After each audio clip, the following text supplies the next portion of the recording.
کہ ظلم کرنے والوں کو ہدایت نہیں ملتی۔ دیکھ لیجئے نا، فرعون جب غرق ہو رہا تھا، ظلم اتنا کرنے کے بعد آخری لمحے وہ اقرار کر کے اپنے آپ کو بچا لینا چاہتا تھا، تو اس سے کیا کہا گا؟ الآن، کیا اب تمہیں یاد آیا؟ جبکہ اس سے پہلے تو نافرمانی اور ظلم کے راستے پہ ڈٹا رہا۔ تو اللہ کا اصول یہ ہے کہ اللہ ہدایت ان کو دیتے ہیں جو ظالم نہیں ہوتے، جن کے اندر یہ تین جو رسول اللہ صلی اللہ علیہ وسلم کے ذریعے اللہ نے قرآن میں ہمیں خصلتیں بیان کی، ان کے اندر یہ تین خصلتیں نہیں ہوتی کہ یقین رکھنے کے باوجود انکار، رسول اللہ کریم صلی اللہ علیہ وسلم کی رسالت کے ہر حق ہونے کے باوجود کسی اور کو یہ اتھارٹی دینا، اور دلائل آ جانے کے باوجود، معجزات سامنے آ جانے کے باوجود، حق واضح ہو جانے کے باوجود اس بنیاد پہ رد کر دینا کہ میری عقل نہیں مانتی، یا میرے بزرگ نہیں مانتے، یا میرے استاد کی رائے یہ نہیں ہے۔ فرمایا جن میں یہ تین خصلتیں پائی جاتی ہیں، اللہ انہیں کیسے ہدایت دے سکتے ہیں؟ لفظوں پہ غور کیجئے، کیف یہدی اللہ قوما، ایسی قوم کو اللہ کیوں کر ہدایت دیں گے؟ ایسی قوم کو اللہ کیسے ہدایت دیں گے؟ ایسی قوم کی قسمت میں ہدایت کہاں ہو سکتی ہے جن کے اندر یہ تین خصلتیں پائی جاتی ہیں کہ یقین کے باوجود کفر کا راستہ اختیار کرتے ہیں، رسول کے برحق ہونے کے باوجود ان کو چھوڑ کر اوروں کی بات کو مانتے ہیں، دلائل کے آ جانے کے باوجود تعصب، عناد اور انکار کے راستے کا انتخاب کرتے ہیں۔ تو پھر اس کے بعد اللہ رب العزت ان کو جس سزا کا ذکر کرتے اس میں بھی تین ہی سزائیں ایک طرح سے ذکر کی، اور پہلی میں فرمایا اولئک جزاؤہم ان علیہم لعنت اللہ والملائکۃ والناس اجمعین، ان لوگوں پر اللہ کی لعنت، تین طرح کے لوگوں کی لعنت ذکر فرمائی، اللہ کی لعنت، فرشتوں کی لعنت، تمام انسانوں کی لعنت، پہلا عذاب۔ دوسرا فرمایا خالدین فیہا لا یخفف عنہم العذاب، وہ اس لعنت، اس عذاب میں ہمیشہ رہیں گے، کبھی اس میں کمی نہیں کی جائے گی۔ اور تیسری بات ولا ہم ینظرون، انہیں کسی بھی طرح کی ڈھیل نہیں دی جائے گی، کہ جیسے قرآن نے ذکر کیا اہل جہنم میں جانے کے بعد جب اہل جنت سے گفتگو کریں گے تو ان سے کہیں گے یہ جنت میں جو میٹھا ٹھنڈا پانی تمہیں میسر ہے کچھ گھونٹ ہمیں دے دو، جن نعمتوں سے تم مستفید ہو رہے ہو ان کی ایک جھلک ہی ہمیں دکھا دو۔ لیکن کیا کہا جائے گا؟ یہ تمہارے لیے حرام کر دی گئی ہے، ذرا بھی ڈھیل نہیں دی جائے گی۔ تو اب اس آیت کے پس منظر کو اگر ہم دیکھتے ہیں، سبب نزول کو دیکھتے ہیں، ریزن آف ریویلیشن کو دیکھتے ہیں، تو محدثین مفسرین نے دو مختلف اسباب اس کے نزول کے ذکر کیے۔ ایک سبب تو یہ ذکر کیا جاتا ہے کہ کچھ لوگ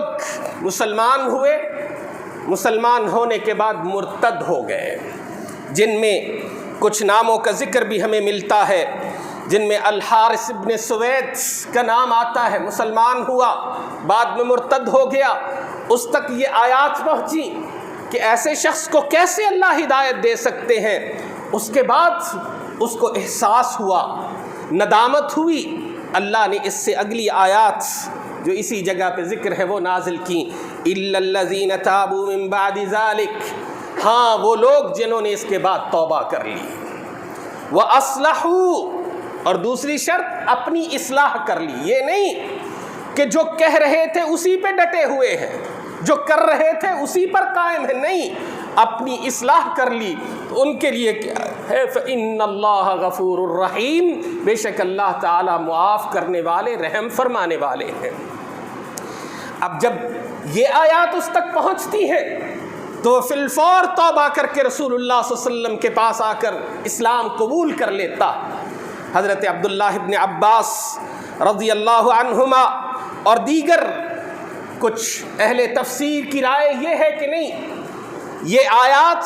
اہل کتاب کے بارے میں نازل ہوئی، چونکہ وہ رسول اللہ صلی اللہ علیہ وسلم کے برحق ہونے کا یقین رکھتے تھے، ایمان موجود تھا، دلائل ان کے سامنے تھے، اس کے باوجود انہوں نے کفر کے راستے کو اختیار کیا، تو اللہ نے کہا کیف یہدی اللہ قوما، ایسی قوم کو اللہ کیسے ہدایت دے سکتے۔ اور اسی طرح بعض محدثین و مفسرین نے دیگر کئی واقعات کا ذکر کیا کہ وہ بھی ان آیات کا سبب نزول ہو سکتے ہیں۔ سبب نزول کے بارے میں یاد رکھیے، دو طرح کے سبب ہوتے ہیں، ایک کوئی خاص واقعہ پیش آیا ہوتا ہے اور اس واقعے کی مناسبت سے آیات نازل ہوتی ہے، دوسرا اگر اسی سے ملتے جلتے دیگر واقعات بھی مفسرین محدثین کے سامنے آ جائیں تو وہ یہ کہہ دیتے ہیں کہ یہ آیات اس بارے میں بھی نازل ہوئی ہے۔ یہ دونوں باتیں اپنی جگہ پہ ٹھیک ہیں۔ اور چونکہ قرآن کریم ایک ابدی کلام ہے، سبب نزول مدد کرتا ہے ہمیں یہ سمجھنے میں کہ اس آیت کا مفہوم کیا ہے، چونکہ معلوم ہو کہ اس کے پیچھے واقعہ کیا ہے، اس کے پیچھے سبب کیا ہے، تو آیات کا مفہوم بڑا آسانی سے سمجھ آ جاتا ہے۔ لیکن آیات کے اندر خود ایک وضاحت موجود ہے، کیونکہ اللہ رب العزت نے قرآن حکیم کو سمجھنے اور ہدایت کے لیے آسان بنایا ہے۔ البتہ علمی مباحث، علمی نقطے تلاش کرنے کے لیے بڑی جستجو کرنی پڑے گی، اس کے اندر سے علم کے موتی نکالنے کے لیے زندگیاں کھپانی پڑیں گی، لیکن اس سے ہدایت لینے کے لیے یہ قرآن کہتا ہے کہ مجھے ایک دفعہ اٹھا کے ایک نظر پڑھ کے دیکھ لو، میں تمہارے سامنے ہدایت کے تمام تر دروازے کھول کے رکھ دوں گا۔ تو اس لیے یہ قرآن ہمیں دعوت حق دیتا ہے، ہمیں دعوت غور و فکر دیتا ہے کہ ہم اس پر توجہ کریں۔ تو اللہ رب العزت نے ان آیات میں، چاہے ان کا تعلق مرتدین سے ہو، چاہے ان کا تعلق اہل کتاب سے ہو، اور چاہے ان کا تعلق آج ہم سے ہو، چونکہ اب انہی آیات کے انہی الفاظ کو میں اور آپ اپنی زندگیوں پر ذرا منطبق کر کے اپلائی کر کے دیکھیں تو ہمیں سمجھ آ جائے گی۔ اللہ کیا کہتے ہیں؟ کیف یہدی اللہ قوما، کیسے اللہ اس قوم کو ہدایت دے، کفروا بعد ایمانہم، یقین کے باوجود کفر کے راستے کا انہوں نے انتخاب کیا، ایمان کے باوجود انکار کو ترجیح دی، وشہدوا ان الرسول حق، باوجود دل سے گواہی دینے کے کہ محمد کریم صلی اللہ علیہ وسلم اللہ کے آخری پیغمبر، اللہ کے رسول ہیں، اس کے باوجود ان کی سنتوں سے اعراض، ان کے فیصلوں سے اعراض، ان کے حکموں سے منہ موڑ لینا۔ بلکہ آج تو بدبختی یہ ہے کہ ہم عشق رسول کے مدعی ضرور ہیں، دعوے دار ضرور ہیں، لیکن ہماری زندگیوں میں محبت رسول کی جھلک نظر نہیں آتی۔ اور تیسرا، وجاءہم البینات، ان کے پاس دلائل آئے، لیکن اس کے باوجود ہمیں دلائل ملتے ہیں، ساری چیزیں سمجھ آتی ہیں۔ آپ میڈیا اٹھا کے دیکھ لیجئے، کسی بھی بندے سے بات کر لیجئے، اتنی بڑی بڑی فلسفی کی باتیں آپ کے سامنے رکھے گا، لیکن عمل میں ہم کورے۔ یہ وبا آئی، یہ مصیبت آزمائش آئی، تو اس آزمائش کے باوجود آپ دیکھ لیجئے ہم پر کتنا اثر ہوا۔ ہم میں سے کس کو نہیں معلوم کہ یہ اللہ کی ناراضگی ہے؟ اگر یہ سازش تھی تو یہ کامیاب ہو چکی، ہمیں بچنا ہے۔ اگر یہ وبا تھی تو یہ پھیل چکی، ہمیں اس سے اپنے آپ کو بچانا ہے۔ اگر یہ اللہ کی طرف سے امتحان تھا، ہم اس میں فیل ہو چکے، ہمیں دوبارہ سے کوشش کرنا ہے۔ کیونکہ یہ تین ہی باتیں ہو سکتی ہیں کہ سازش تھی تو سازش کامیاب ہو گئی، اب نکالیں اپنے آپ کو اس کے اندر سے۔ وبا تھی تو پھیل چکی، ہر محلے ہر گلی سے جنازے اٹھ رہے ہیں، بیماریوں کی خبریں پہلے دور سے تھیں اب قریب سے آ رہی ہیں، یہ کامیاب ہو چکی، پھیل چکی۔ اور اگر یہ اللہ کی طرف سے امتحان تھا تو ہم سارے کے سارے اس میں فیل ہو چکے، کیونکہ ضرورت اس امر کی تھی کہ ہم اللہ سے توبہ کرتے، مگر توبہ کیسی ہے، مگر ہمارے اوپر اثر کیسا ہوا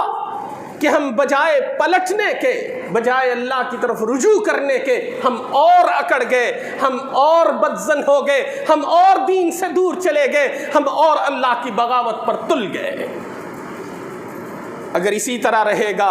تو اللہ رب العزت ایک وقت کے بعد ٹال ضرور دیں گے، چونکہ اللہ کا اصول ہے کہ جب قیامت آنی ہے اس کے لیے کچھ اصول ہیں، وہ اسی وقت آنی ہے۔ لیکن یاد رکھیے یہ آزمائش مختصر نہیں ہے، یہ وبا محدود وقت کے لیے نہیں ہے، یہ جائے گی تو اور آئے گی۔ اگر ہم نے اپنے رویوں کو نہ بدلا، اگر ہم نے اپنے انداز نہ بدلے، اگر ہم نے ان باتوں پہ غور نہ کیا، ایمان کے باوجود کفر کا راستہ کیوں منتخب کرتے؟ رسول اللہ صلی اللہ علیہ وسلم سے محبت کے باوجود ان کی سنتوں کو زندہ کیوں نہیں کرتے؟ رسول اللہ صلی اللہ علیہ وسلم سے عشق کے دعووں کے باوجود ان کی تعلیمات پر عمل کیوں نہیں ہے؟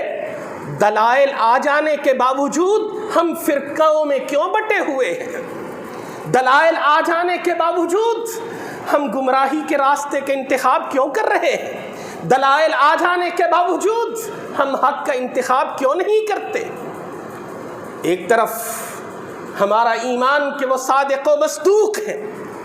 اور وہ کہتے ہیں کہ جس شخص نے فجر کی نماز پڑھ لی فَهُوَ فِي ذِمَّةِ اللَّهِ، وہ اللہ کی ذمہ داری میں چلا گیا۔ اور دوسری طرف صورتحال یہ ہے کہ ہم میں سے فجر میں اٹھنے والوں کی تعداد 1% بھی نہیں ہوگی۔ یہی ہے ایمان یقین کے باوجود کفر، یہی ہے نبی کے حق ہونے کی گواہی کے باوجود ان کی مخالفت کرنا، یہی ہے دلائل کے آ جانے کے باوجود عمل نہ کرنا۔ اگر ہمیں یقین ہو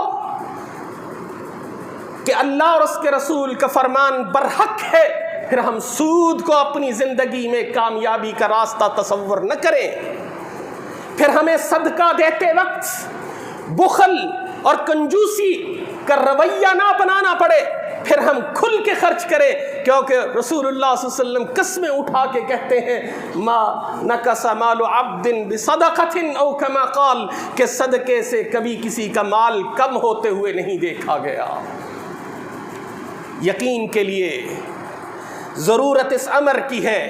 کہ ہم اس کا ثبوت مہیا کریں، اور وہ ثبوت عمل ہے، اور اللہ رب العزت جن کے اندر عمل پایا جاتا ہے انہی کو ہدایت دیتے ہیں۔ اور یہاں اللہ نے جن 4 گروہوں کا ذکر کیا ان میں سے پہلا گروہ وہ ہے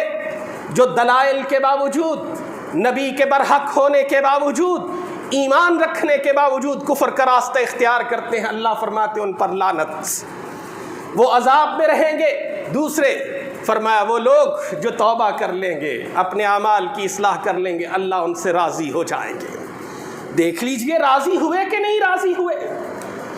وہ جو چور تھے، ڈاکو تھے، لٹیرے تھے، انہوں نے جب توبہ کی تو اللہ نے ان کو زمین و آسمان کے درمیان کی تمام تر مملکتوں پر اس طرح کی حکومتیں دی تھی کہ وہ تو جنگل میں بھی جا کے کہتے تھے کہ آج غلامان محمد صلی اللہ علیہ وسلم اس جنگل میں رات کو بسیرا کریں گے، یہاں سے درندے بھی چلے جائیں تو وہاں تو شیرنیاں بھی اپنے بچوں کو اٹھا کے بھاگ کھڑی ہوتی تھیں۔ اور پھر تیسرے گروہ کا اللہ نے ذکر کیا، ان الذین کفروا ثم ازدادوا کفرا، وہ لوگ جنہوں نے ایمان کے بعد کفر کے راستے کو اختیار کیا، پھر مزید کفر میں آگے بڑھتے گئے۔ فرمایا لن تقبل توبتہم، ان کی توبہ کبھی قبول نہیں کی جائیں گی۔ چوتھا بدبخت ترین گروہ وہ ذکر ہوا، ان الذین کفروا وماتوا وهم کفار، وہ لوگ جو کفر کرتے رہے اور کفر کی حالت میں مر گئے۔ فرمایا وہ زمین پوری کی پوری خزانوں سے بھر کے فدیے کے طور پہ پیش کریں، ان کی قبول نہیں کی جائے گی، بلکہ وہ عذاب میں ہمیشہ کے لیے پھینک دیے جائیں گے۔ تو ان 4 گروہوں میں سے ایک ہی گروہ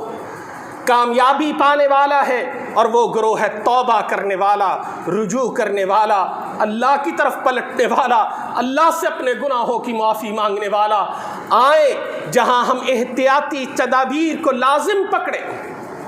وہاں پر ہم اللہ سے توبہ بھی کریں، وہاں پر ہم رسول کریم صلی اللہ علیہ وسلم کی سنتوں کو زندہ کریں، وہاں پر دین کی دلائل آ جانے کے بعد ہم اپنے آپ کو گمراہی سے نکالیں۔ اللہ مجھے آپ کو سب کو ہدایت کی توفیق عطا فرمائے اور نیک عمل کرنے کی توفیق عطا فرمائے۔ اقول قولی ھذا واستغفر اللہ لی ولکم ولسائر المسلمین۔